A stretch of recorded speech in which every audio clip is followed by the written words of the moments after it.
Welcome to Wayne's World Garage. We're fixing the rack, part of the rack, which is a gear for the Frick Sawmill. Rack and pinion. Thanks, Pete, for telling me that. This surface is supposed to be 1.5 inches across and down about 300 thousandths of an inch.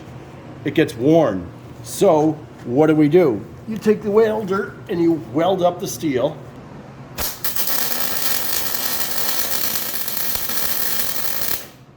The next step now is put this on a Bridgeport milling machine and flatten this surface, that surface, cut out my groove, and then we're done.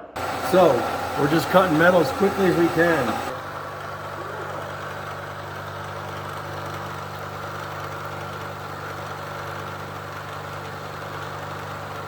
Well, this is easier said than done, but with a lot of welding, a lot of milling, the racks are refurbished.